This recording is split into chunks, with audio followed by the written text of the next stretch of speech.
Alright, some of you have questioned me on what mount do I use when I'm filming while I'm driving.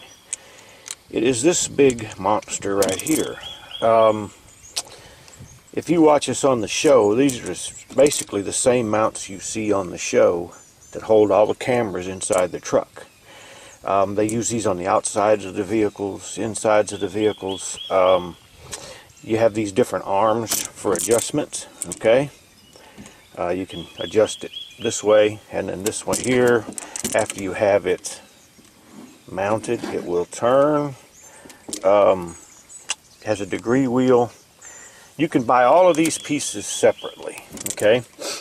I bought this one because it had a brand new suction cup on it.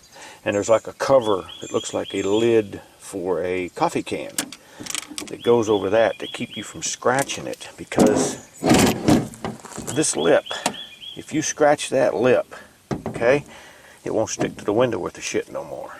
Then you have to buy a new suction cup. I don't know what the price of the suction cups are, but this whole mount, just like you see it here new, is probably $130, I think. I bought this one used for 85 bucks with a new suction cup. I wish I would have gotten one more arm with it. I need to get out of the shadows.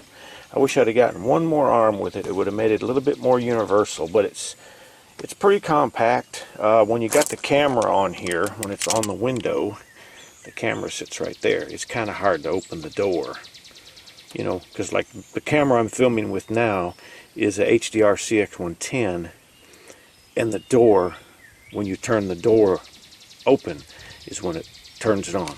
Let me go ahead and stick it to the window and I'll show you. Okay, to stick it to the window, you just put it up there and pump it up. Okay. And when the red line is no longer showing, it's pumped up right. Okay, there's your mount for your camera. It's all adjustable. Okay, let me show you what it looks like with the camera. Okay, here it is with my old HDR CX7, which is, you know, my big camera that I had for years.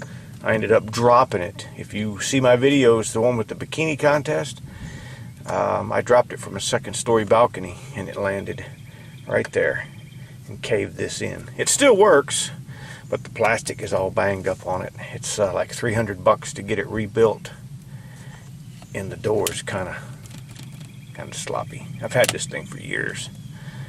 Okay, but that's with that camera. That's with that camera. It'll use any camera with a 1/4-20 bolt on the bottom, you know. Just put the, that busted my wife's good camera. It's a pretty good mount. You know, it's pretty tough. You know, it's, and the nice thing is, you know, when it's pumped up, let me tighten all the wingy things down here. You know, it's solid. And the rubber absorbs all the vibration. You know, the mounts I had before, I built myself, and they were so thick and so solid that it would pick up the resonance in the truck.